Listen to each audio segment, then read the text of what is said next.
कि नीलाम्बुजश्यामलकोमलाङ्गं सीतासमारोपितमामिभागं पाणौ महासायकचारुचापं नमामि रामं रघुवंशीनाथं कि भवादिपूतं भर्ताग्रजन्तं भक्तप्रियमिवानुकूलप्रदीपं भूतादिनाथं भुवनाधिपत्यं भजामि रामं भवरोगवैद्यं लोकाभिरामं रणरङ्गधीरं राजीवनेत्रं रघुवंशीनाथं कारुण्यरूपं करुणाकरं तं श्रीरामचंद्रम शरणं प्रपद्ये कि सखेति मत्वा प्रसवम युदुक्तम हे कृष्ण हे यादव हे सखेति अजानता मैं मानम तवेदम मया प्रमादातु प्रणेनु वापि तुमेव माता च पिता तुमेव तुमेव बंधा च सखा तुमेव विद्या द्रविणम तुमेव शरमं देव देवा कि शांताकारं भुजगशयनं पद्मनाभं सुरेशं विश्वाधारं गगन सदृशं मेघवर्णं शुभांगं कि लक्ष्मीकान्तं कमलनयनं योगविद्यारुणग्नेयं वन्दे विष्णुं भवभयहरणं सर्वलोकैकनाथं मनोजवगमारुत्तुलवेगं जितेन्द्रियं बुद्धमतां वरिष्ठं वातात्मजं वानरयूथमुख्यं श्रीरामदूतं शरणं प्रपद्ये कि अच्युतं केशवं रामनारायणं श्रीकृष्णदामोदरं वासुदेवं हरिं श्रीधरं माधवं गोपकावल्लभं श्रीजानकीनायकं श्रीरामचन्द्रं भजे देयं सदा परविघ्नभीष्टदोहं तीर्थस्पन्दं शिवविरञ्जनुत्यं शरणं भूतार्त्यं प्रणतपाल भवादिभूतं वन्दे महापुरुषते शरणारविन्दं बोलिए श्री सिद्ध बाबा महाराज की जय जयकार हो। बोलिए श्री बाबा गुरु महाराज की जय जयकार हो। कि त्यागत्वा सुदेश स्वरूप सित राजलक्ष्मी धर्मिष्ठारवसी अधुगाधर्ण्यम माया मृगम दैत्य सिद्धमन धावधो वंदे महापुरुष ते चरणारविंदम। बोलिए श्री सतगुरुदेव भगवान की जय जयकार हो। बोलिए काका गुरु महाराज की जय जयकार हो। कि हे रामा पुरुषोत्तमा नर हरे नारायणम केशवा हे गोविंदा गरुण तुझे गुण दे दामोदरम माधवा हे कृष्णा कमलापते यदपते सीतापते श्रीपते वैकुंठाधिपते चराचर पते लक्ष्मी पते पाहे माम। बोलो श्री राम जय सिया राम। बोलो श्री राम जय सिया राम। बोलो श्री राम जय सिया राम। बोलो श्री राम जय सिया राम। बोलो श्री राम जय सिया राम। बोलो श्री राम जय सिया राम। बोलो श्री राम जय सिया राम। बोलो श्री राम जय सिया राम। बोलो श्री राम जय सिया राम। बोलो श्री राम जय सिया राम। बोलिए श्री सीताराम जी महाराज की जय हो। बोलिए श्री राधा रानी सरकार की जय जयकार हो। बोलिए श्री गीता महारानी की जय जयकार हो। बोलिए श्री व्यास जी महाराज की जय जयकार हो। बोलिए संत श्री स्वामी सुख रामदास जी महाराज की जय जयकार हो। चलते हैं 12वें अध्याय का 18वें अध्याय का 12वां श्लोक का शायद ये 5वां भाग आज प्रसारित हो रहा है। परम पूज सुखरामदास जी महाराज गीता महारानी में कहते हैं कि मनुष्य शरीर सुख दुख भोगने के लिए नहीं है। हमारा ये मनुष्य शरीर किस लिए है? बोले सुख दुख भोगने के लिए नहीं है। किस लिए है? बोले सुख भोगने के स्थान स्वर्ग आदिक हैं। बोले ये शरीर नहीं है स्वर्ग भोगने का स्थान। बोले स्वर्ग भोगने के स्थान तो बोले स्वर्ग आदि हैं, और दुख भोगने के स्थान नरक और 84 लाख योनियां हैं। बोले ये शरीर नहीं है। बोले हम और आप समझते हैं कि इसी शरीर में सुख भोगा जाता और इसी शरीर से दुख भोगा जाता। बोले ना, गीता महारानी साहब मना कर रही हैं, करे नहीं, ये शरीर सुख दुख भोगने का स्थान है ही नहीं। गीता महारानी कहती हैं कि सुख भोगने का स्थान स्वर्ग आदि है, दुख भोगने का नरक और 84 लाख योनियां हैं। आगे परम पूज्य सुख रामदास जी महाराज कहते हैं कि इसलिए वे भोग योनियां हैं और मनुष्य कर्म योनि है। मनुष्य कौन सी योनि है? बोले कर्म योनि, बाकी सब भोग योनि। मनुष्य कर्म योनि, परंतु यह कर्म योनि उनके लिए है, किनके लिए है? सुखराम दास जी महाराज कहते कि जो मनुष्य शरीर में सावधान नहीं होते। दोबारा सुने, सुखराम दास जी महाराज कहते हैं कि सुख भोगने का स्थान, दुख भोगने का स्थान या मनुष्य शरीर नहीं है। सुख भोगने के स्थान स्वर्ग आदिक हैं और दुख भोगने के स्थान नरक और 84 लाख योनियां हैं, इसलिए वे भोग योनियां हैं और मनुष्य कर्म योनि है। परंतु यह कर्म योनि उनके लिए है जो मनुष्य शरीर में सावधान नहीं होते, केवल जन्म मरण के सामान्य प्रभाव में ही पड़े हुए हैं। वास्तव में मनुष्य शरीर दुख सुख से ऊंचा उठने के लिए, मुक्ति की प्राप्ति के लिए ही मिला है हमें। मनुष्य शरीर किसके लिए? सुख दुख से ऊंचे उठें और मुक्ति को प्राप्त करें। सुखराम दास जी महाराज कहते हैं कि मनुष्य शरीर हमें इसलिए मिला और इसलिए इसको कर्म योनि ना कह करके हमें साधन योनि ही कहना चाहिए। बोले कर्म योनि भी नहीं कहे हमें शरीर को, बोले ये एक हमारा शरीर जो है ये साधन योनि है। अब सुखराम दास जी महाराज कहते हैं कि प्रारब्ध कर्मों के फलस्वरूप जो अनुकूल और प्रतिकूल परिस्थिति आती है हमारी, प्रारब्ध कर्मों के अनुसार, उन दोनों में अनुकूल परिस्थिति का स्वरूप से त्याग करने में जो मनुष्य स्वतंत्र हैं, पर प्रतिकूल परिस्थिति का स्वरूप से त्याग करने में मनुष्य परतंत्र है, अर्थात उसका स्वरूप से त्याग नहीं किया जा सकता। कारण? बोले कारण क्या? बोले कारण यह है कि अनुकूल परिस्थिति दूसरों के हित करने के लिए उन्हें सुख देने के फलस्वरूप बनी है और प्रतिकूल परिस्थिति दूसरों को दुख देने के फलस्वरूप बनी है। इसको एक दृष्टांत से इस प्रकार समझ सकते हैं आप। सुखराम जी कहते हैं कि एक हम दृष्टांत सुनाते हैं, उससे समझें। सुखराम दास जी महाराज कहते हैं कि श्यामलाल और रामलाल, बोले दो व्यक्ति थे, श्यामलाल और रामलाल। तो श्यामलाल ने रामलाल को 100 रुपये उधार दे दिए। रामलाल ने वादा किया कि भैया हम फलाने महीने में तुम्हारे रुपए वापस कर देंगे 100 और ब्याज सहित लौटा दूंगा। ये रामलाल ने कहा। महाराज महीना बीत गया पर रामलाल ने रुपए नहीं लौटाए, समय निकल गया, रुपए नहीं लौटाए। तो श्यामलाल रामलाल के घर पहुंचा और बोला भैया तुमने वादे के अनुसार रुपए नहीं दिए, अब दे दो हमारे। रामलाल ने कहा कि अभी मेरे पास रुपए नहीं है भैया, हम तुम्हें परसों दे दूंगा। चलो श्यामलाल ने सोचा कि मैंने उधार दिया, मित्र है, कोई बात नहीं, परसों लेकर के आ जाएंगे। श्यामलाल ने कहा भैया आप देने नहीं आना, हम खुद ले जाएंगे। श्यामलाल तीसरे दिन पहुंचा और बोला भैया लाओ मेरे रुपए।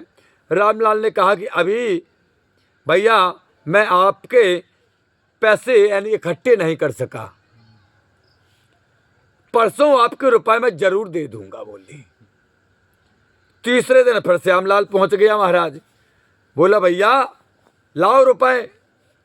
तो रामलाल ने कहा कि कल जरूर दे दूंगा, व्यवस्था नहीं हो पाई। तो हमारे मित्र हो, तुमने यार बहुत हमारी बात मानी, बहुत वादा चूक गए, एक बार और हमारी मान लो, कल तुम्हारे रुपए हम जरूर दे देंगे। अब क्या हुआ महाराज?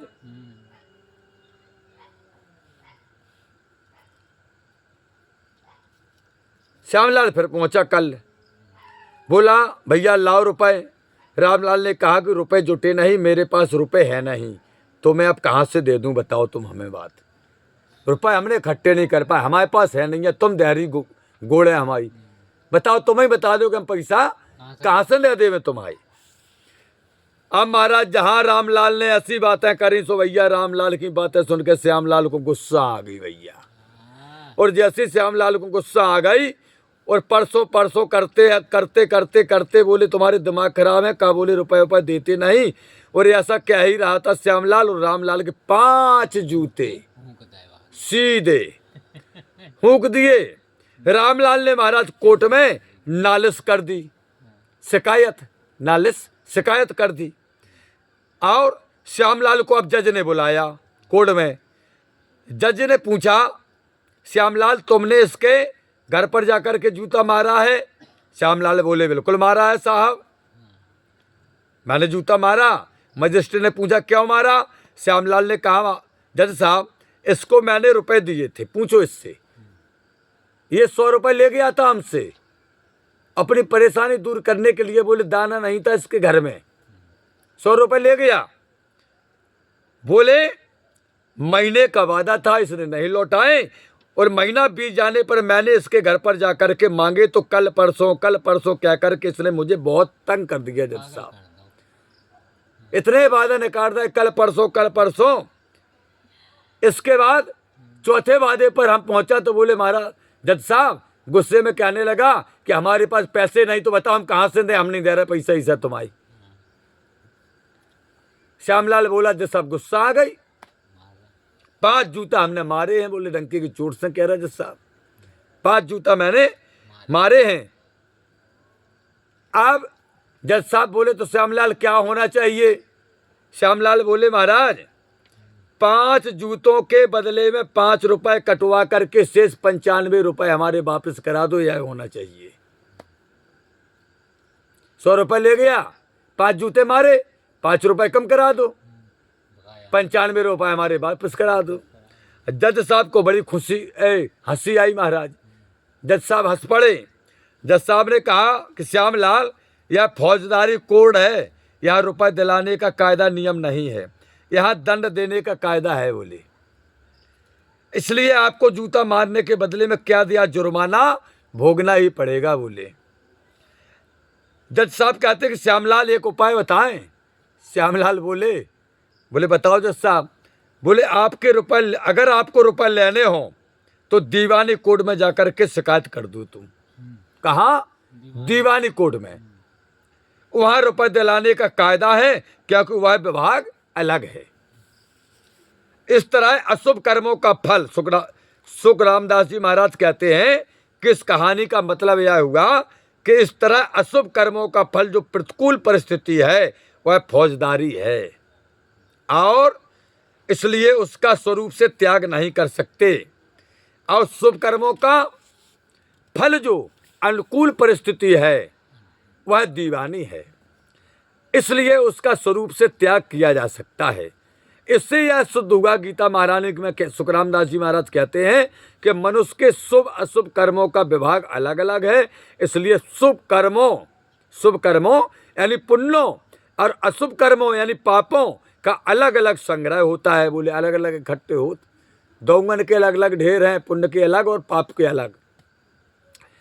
सुखरामदास जी महाराज कहते हैं कि माता गीता ने कहा कि स्वाभाविक रूप से ये दोनों एक दूसरे से कटते नहीं, अर्थात पापों से पुण्य नहीं कटते और पुण्यों से पाप नहीं कटते। हाँ, अगर मनुष्य पाप काटने के उद्देश्य से प्रायश्चित रूप से शुभ कर्म करता है तो उसके पाप कट सकते हैं।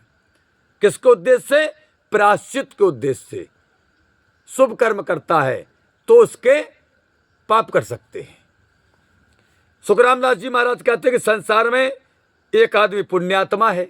मान लो कि संसार में एक आदमी पुण्यात्मा है, सदाचारी है और दुख पा रहा है, तथा एक आदमी पापात्मा है, दुराचारी है और सुख भोग रहा है।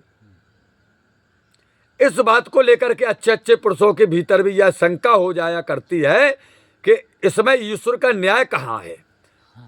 सुखरामदास जी महाराज कहते हैं कि इसका समाधान यह करती है माता गीता कि अभी पुण्यात्मा जो दुख पा रहा है, कौन आत्मा? पुण्यात्मा जो दुख पा रहा है, यह पूर्व के किसी जन्म में किए हुए पाप का फल है। आत्मा तो पुण्यात्मा है लेकिन दुख पा रही है वह आत्मा, तुझे किसी पूर्व जन्म के पाप का फल भोग रही वह आत्मा, अभी किए हुए पुण्य का नहीं है। बोले ये जो आपने अभी जो पुण्य किए बोले उसका नहीं है। ऐसे ही अभी पापात्मा जो सुख भोग रहा है, कई पापात्मा ऐसी हैं कि हम तुम कहते यार देखो कितना पापी है, हमारे देखा तुम्हारे देखकर कितना पाप करत, और देखो कितना सुखी है, कितना ऐसराम, हाथी घोड़ा, बम्बई में बिल्डिंग, दिल्ली में बिल्डिंग, लखनऊ में बिल्डिंग, यार देखो 150 बार के आगे पीछे चलते रहते हैं, हैं अतीक अहमद और अंसारी जैसे। हाँ, तो कहते हैं कि अभी किए हुए पुण्य का नहीं, ऐसे ही अभी पापात्मा वर्तमान में जो सुख भोग रहा है, यह भी पूर्व के किसी जन्म के किए हुए पुण्य का फल भोग रहा हुआ है। पाप कर रहा लेकिन सुख भोग रहा है, संसारिक सुख। कौन सा सुख? आत्मिक सुख नहीं, पारलौकिक सुख नहीं, संसारिक सुख, और पाप कर रहा है। तो ये उसके किसी जन्म के, पूर्व जन्म का, हाँ किसी भी जन्म के अच्छे कर्मों का फल है। तो पाप करते हुए भी वह सुख को, संसारिक सुख को भोग रहा है। हाँ, सुखरामदास जी कहते हैं कि अभी उसने जो पाप किए हैं, बोले उसका कहीं अभी लेखा जोखा नहीं। बोले पुरानो ही बहुत डरो है, बोले वही चुका ले, बोले जा जन्म में जाने कितने जन्म लेने पर, बोले जब चुका सत्कर्म करो तब पिछले ही चुका ले। बोले परम पूज्य सुखरामदास जी महाराज गीता में कहते हैं कि इसमें एक तात्विक बात और है। तात्विक बात एक और है, वह क्या है? बोले कर्मों के फल रूप में जो अनुकूल परिस्थिति आती है हमारी, किसके? कर्मों के फलस्वरूप में हम जो कर्म करते हैं उसका जो फल का रूप होता है, जो अनुकूल परिस्थिति आती है, अनुकूल माने हमारे मन मुताबिक, उससे सुख ही होता है। हमारे मन की बात हो जाए हमें सुख ही है, और मन के विपरीत हो जाए दुख है। सही बात है। हाँ, सुखरामदास जी महाराज कहते हैं और प्रतिकूल परिस्थिति अगर आ गई, बोले मामला कुछ गड़बड़ होगा, उससे दुख हो जाता है। बोले उससे दुख हो जाता है। तो सुखरामदास जी महाराज कहते हैं ऐसी बात कतई नहीं है। बोले बिल्कुल झूठ है, बिल्कुल झूठ है। अनुकूल परिस्थिति आने पर मन में अभिमान होता है। बोले हमारे मन मुताबिक परिस्थिति हमारी बन जाए तो बोले क्या होता? बोले अभिमान, अहंकार आ जाता। हम तुच्छ नहीं हते, हमने इच्छा करी हम करोड़पति बन जाए, और भगवान ने करोड़पति बना दो तो हमें अहंकार आ गओ। क्या आ जाता? बोले अहंकार आता है। बोले और छोटों लोगों से घृणा होने लगती है। बोले ठीक, अपने से अधिक संपत्ति वालों को देख करके उनसे हृदय में, मन में ईर्ष्या उत्पन्न हो जाती है। अपने से जो बड़ों को देखते हैं कि हम करोड़पति यार जो अरबपति का है, तो बाकी प्रति ईर्ष्या, हृदय जलने लगता है। महाराज सुखरामदास जी महाराज कहते हैं कि गीता महारानी कहती है कि असहिष्णुता होती है, अंतःकरण में जलन होती है, और मन में ऐसे दुर्भाव आते हैं कि उनकी संपत्ति कैसे नष्ट हो जाए दूसरे की। जो अरबपति, हम करोड़पति हैं, अब तो हम खाकई पति हते, हम लोग कछू नहीं है, तो करोड़पति भगवान ने बना दो। तो जो अब खाकपति हैं उनके प्रति घृणा होने लगी, और जो अरबपति हैं उनके प्रति ईर्ष्या होने लगी। बोले जो हो, सुखरामदास जी महाराज बोले लक्ष्मी आए से। हाँ, बोले इसमें तत्व की बात ये है कर्मों के फल रूप में। आगे कहते हैं तथा वक्त पर उनको नीचा दिखाने की चेष्टा भी करते हैं। बोले उनको वक्त पर नीचा दिखाने की चेष्टा भी करते हैं। कौन से लोग? गीता महारानी सीता कह रही है नए बढ़ा, सीधी सीधी बात है। इस तरह सुख सामग्री और धन संपत्ति पास में रहने पर भी वह सुखी नहीं हो सकता। बोले कितो धन होए, कितनी संपत्ति होए बाकी पास, अगर छोटे लोगों के प्रति घृणा करता है और अपने से बड़े लोगों के प्रति जलन अगर उसके हृदय में होती है, तो बोले कितनी धन संपत्ति होए, लेकिन बोले सुखी नहीं हो सकता वह व्यक्ति। हृदय जल रहा हो आपको दूसरे को देख के, पाप ही कर रहा हो। हाँ कि फलाने के बैलू नहीं हते, बोले अब्बा के 2-2 ट्रैक्टर हो गए, आप जाइए ईर्षा घुसी। हाँ सही है बात। तो बाकी परंतु बाहरी संपत्ति को देख करके सुखरामदास जी महाराज कहते हैं अन्य लोगों को यह भ्रम होता है कि वह बड़ा सुखी है। ऐसे ही किसी विरक्त और त्यागी मनुष्य को देख करके भोग सामग्री वाले मनुष्य को उस पर दया आती है कि बेचारे के पास धन संपत्ति यानी धन दौलत आदि सामग्री नहीं है, बेचारा बड़ा दुखी है। कोई विरक्त आदमी को देख करके संपत्ति वाला कहता है कि यार जो इसके पास कुछ नहीं, यार जो बहुत दुखी है। परंतु गीता महारानी कहती हैं, सुखरामदास जी महाराज कहते हैं कि ना। बोले फिर? बोले वास्तव में विरक्त के मन में बड़ी शांति और बड़ी प्रसन्नता रहती है। बोले साईं इतना दीजिए जा मैं कुटुंब समाए, और मैं भी भूखा ना रहूं, अतिथि भी भूखा ना जाए। इसे कहते हैं विरक्त। गीता महारानी कहती हैं कि विरक्त व्यक्ति के मन में बड़ी शांति और बड़ी प्रसन्नता रहती है। वह शांति और प्रसन्नता धन के कारण किसी धनी में नहीं रह सकती। बोले वह शांति ना, वह प्रसन्नता कितना भी पैसा वाला हो, बोले उसके हृदय और मन में रह ही नहीं सकती। बोले पैसे वाले की क्या वो 99 के चक्कर में लगो, और अगर मोड़ा शराबी न कर गो तो फिर राम राम क्या कहिए भैया। हाँ, काय के पैसे वाले की संतानें सुधरी वही कहलाती हैं जग में। प्योर सुधरी वही महाराज, बा भाषा तो बोले ही नहीं सकत। हाँ, इतिहास गवाह है और वर्तमान में देखने को मिल रहा है। छिपी क्या बात है? जिसके पास पैसा अखंड है, सबसे ज्यादा व्यसन की ओर वही है, देखा जा रहा है संसार में। हर देश में देखिए, प्रदेश में देखिए, आप गांव गली में देखिए, चाहे जहां देखिए। इसलिए धन का होना मात्र सुख नहीं है। सुखरामदास जी महाराज कहते हैं, गीता महारानी कह रही कि धन का होना बोले सुख नहीं है, और धन का अभाव मात्र दुख नहीं है। बोले धन नैया तो बोले बाय दुख नहीं कह सकत हम। धन नैया तो बोले उसे हम दुख नहीं कह सकते, और बोले धन अगर है तो बोले हम उसे सुख नहीं कह सकते हैं। सुख नाम हृदय की शांति और प्रसन्नता का सुख नाम है। बोले सुख किसे कहते हैं? गीता महारानी कहती है कि सुख नाम उसका है हृदय की शांति और मन की प्रसन्नता का, उसका नाम है सुख। और दुख नाम किसका है? बोले हृदय की जलन, उस संताप का, दूसरे की देख करके हृदय में जलन हो, संताप हो, उसका नाम है दुख।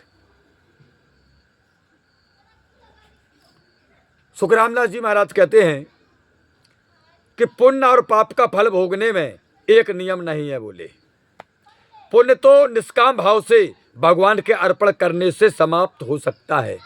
हमारा पुण्य अगर समाप्त हमें करना है, अपना पुण्य जन्म जन्मांतरों का, तो गीता महारानी कहती है कि भगवान के चरणों में जाओ और हाथ जोड़ करके बैठ जाओ, विनती करो कि प्रभु जन्म जन्मांतर के हमने जितने पुण्य किए हैं वे हम तुम्हारे चरणों में अर्पित करते हैं।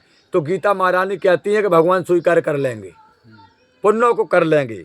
परंतु बोले पापी आदमी जाए और भगवान के चरणों में बैठ जाए और कहने लगे कि भगवान जितने हमने अभी तक जन्म जन्मांतर के हमारे पाप हैं सब तुम्हारे चरणों में धरे, बोले हमें मुक्त कर दे। बोले भगवान नहीं लेंगे, वो स्वीकार नहीं करेंगे पापों को।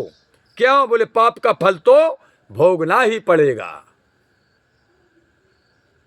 भगवान तुम्हारे पापों को स्वीकार नहीं करेंगे, उनको तो तुम्हें भोगना पड़ेगा। अगर बड़े भक्त हो तो पुण्य करो ना अर्पण, यानी अच्छे कर्म करिए, स्वीकार है उन्हें, क्योंकि उन्होंने मनुष्य को अच्छे कर्म पर चलने का रास्ता बताया है भगवान ने। पाप क्या है? बुरे कर्म की स्वीकृति ही नहीं दी उन्होंने, तो वे स्वीकार कैसे करेंगे? क्योंकि भगवान की आज्ञा के विरुद्ध किए हुए कर्म भगवान के अर्पण कैसे हो सकते हैं, और अर्पण करने वाला भी भगवान के विरुद्ध कर्मों को भगवान के अर्पण कैसे कर सकता है? प्रत्युत भगवान की आज्ञा के अनुसार किए हुए कर्म ही भगवान के अर्पण होते हैं। जिन्होंने भगवान को बतलाया कि ये कर्म तुम्हें करना, बोले वही अर्पण हुए। और जो भगवान ने कही कि ये कर्म नहीं करना और बेकाम कर्म तुम करो, और कहो भगवान जिन्हें ले लो तुम, भगवान कैसे ले लें? इस विषय में एक कहानी आती है। कहानी क्या आती है? एक राजा अपनी प्रजा सहित हरिद्वार गया। उसके साथ में सब तरह के लोग थे राजा के। उसमें एक नीची कौम का व्यक्ति था महाराज। उस नीची कौम ने विचार किया कि ये बनिए लोग बड़े चतुर होते हैं, बड़े होशियार होते हैं, ये अपनी बुद्धिमानी से धनी बन गए हैं। अगर हम भी इनकी बुद्धिमानी के अनुसार चलें तो हम भी धनी बन जाएंगे। ऐसा विचार करके वह व्यक्ति बनिए की क्रियाओं पर निगरानी रख करके चलने लगा कि बनिया क्या क्या करता अपनी जीवनचर्या में, उसी के अनुसार वह चलने लगा। अब महाराज जब हरिद्वार के ब्रह्मकुंड में पंडा दान पुण्य का संकल्प कराने लगा, तब बनिए ने कहा, क्या कहा? पंडा ने कहा कि सुनो सेठ जी, संकल्प कर रहा है? बोले हाँ। बोले तो धरो कछु संकल्प पे। पंडा ने कही तो सेठ जी ने कहा कि महाराज मैंने फलाने ब्राह्मण को 100 रुपये उधार दिए थे। हमारे गांव में एक ब्राह्मण है, हमने भाई 100 रुपये उधार दे रहे थे।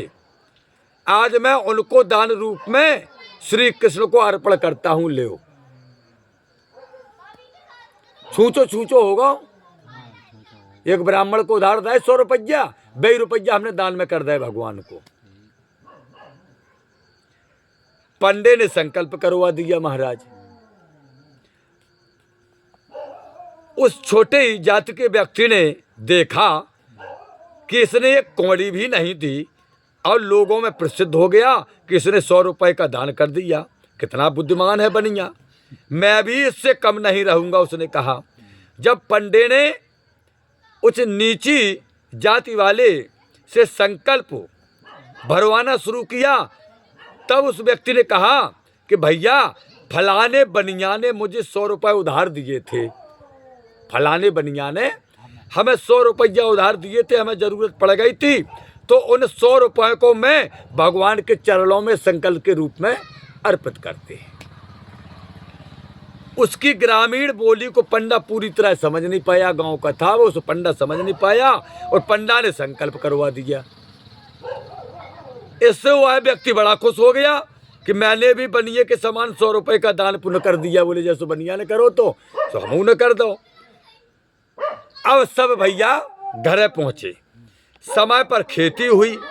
ब्राह्मण और वह नीची जाति के खेत में खूब अनाज पैदा हुआ। ब्राह्मण देवता ने बनिए से कहा, सेठ जी आप चाहें तो 100 रुपये का अनाज ले लो, इससे आपको नफा भी हो जाएगा, मुझे तो आपका कर्जा चुकाना है। ब्राह्मण ने कहा तो बनिए ने कहा कि ब्राह्मण देवता जब मैं हरिद्वार गया, कौन ब्राह्मण कह रहा हो? जो उनको जो 100 रुपये उधार दिया गए थे सेठ जी, अब गांव में आ गए और इन जितवा को संकल्प कराया उधार को पंडा को। सो वो ब्राह्मण कह रहा हो नाज होगा कि सेठ जी 100 रुपया तुमसे उधार लाए थे, सो बोले नाज तो ला लो, नाज होगा, हमें तो तुम्हारा कर्जा देना ही है।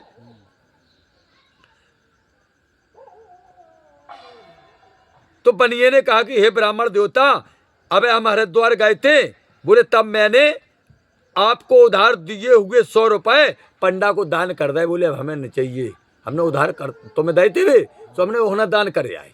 पंडा से कह दी थी कि हमारा 100 रुपया हम दान कर रहे, हमने एक ब्राह्मण देवता को उधार दे, सो बोले वो भी हमारे दान हो गए। ब्राह्मण बोला सेठ जी मैंने आपसे 100 रुपये उधार लिए हैं, दान नहीं लिए हैं। बोले हमने उधार लाए थे, बोले दान नहीं लाओ, इसलिए इन रुपए को मैं रखना नहीं चाहता। बोले हम बिल्कुल नहीं रख जो रुपया, उधार लाओ हमने। बोले ब्याज शायद पूरा चुके हैं। बोले और सेठ जी ने कहा अगर आप देना ही चाहते हैं तो अपनी बहन या अथवा कन्या को दे दो। देना ही चाहते हो तो सेठ जी ने कहा ब्राह्मण देवता आप अपनी बहन या किसी कन्या को दे दो। मैंने 100 रुपये भगवान के अर्पण कर दिए। सेठ जी बोले सो हम तो कर दे भी, इसलिए मैं तो लूंगा नहीं। सेठ जी ने कहा अब ब्राह्मण और क्या करता भैया, वह अपने घर लौट गया।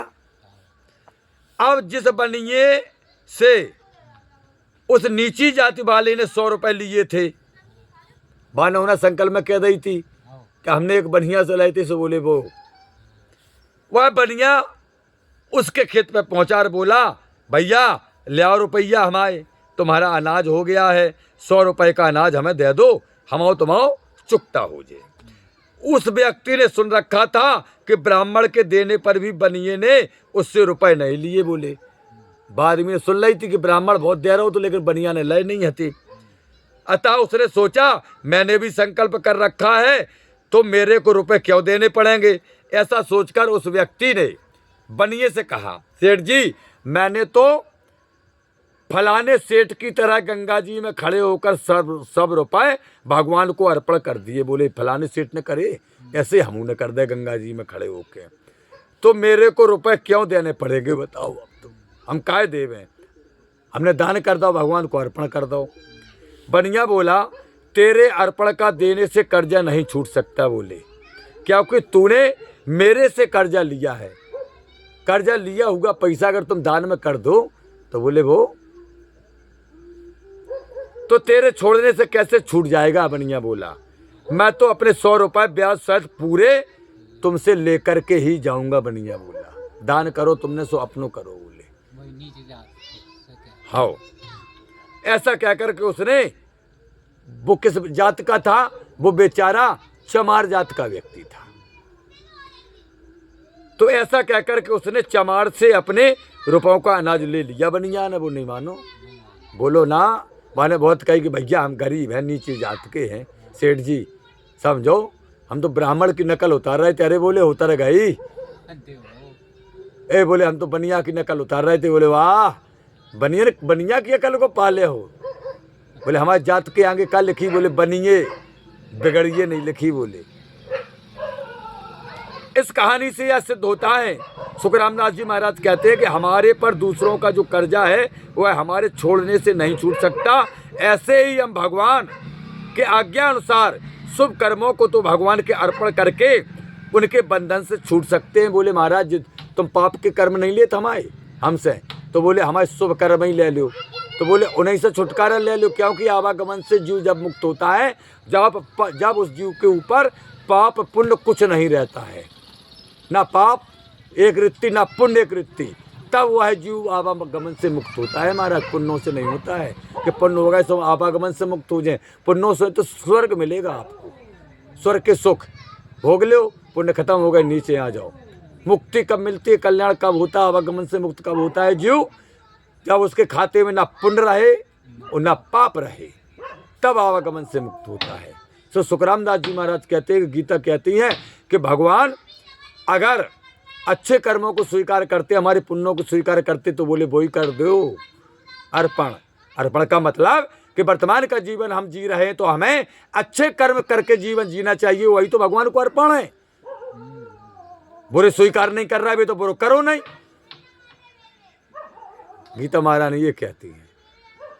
आज की कथा का समापन। हे प्रभु आनंद दाता ज्ञान हमको दीजिए, सिर गुसारे दुर्गुणों से दूर हमको कीजिए, लीजिए हमको शरण में हम सदाचारी बने, ब्रह्मचारी धर्म रक्षक वीर व्रतधारी बने। यह कार्य जो मैंने उठाया आप हे के आस से, ऐसे कृपा हो नाथ की जो पूर्ण हो वह दास की, दीनानाथ अनाथ का भला मिला संयोग, यदि आप तारो नहीं तो हंसी करेंगे लोग। लखन सिया राम चंद्र शंकर हरिओ, जय जय सिया राम जय जय हनुमान हरि की जय जयकार हो। बोलिए श्री गीता महारानी की जय जयकार हो। बोलिए श्री व्यास जी महाराज की जय जयकार हो। बोलिए श्री संत सुख रामदास जी महाराज की जय जयकार हो। बोलिए श्री सतगुरुदेव भगवान की जय जयकार हो। बोलिए श्री काका गुरु महाराज की जय जयकार हो। बोलिए श्री सिद्ध बाबा महाराज की जय जयकार हो। श्री मनसला मैया की जय जयकार हो। बोलिए पथरी धाम की जय जयकार हो। बोलिए श्री खेराप सरकार की जय जयकार हो। अपने अपने माता पिता भाई बंधु गुरु भगवान की जय जयकार हो। समस्त श्रोतागणों समस्त भक्तजनों की जीवन की जय जयकार हो।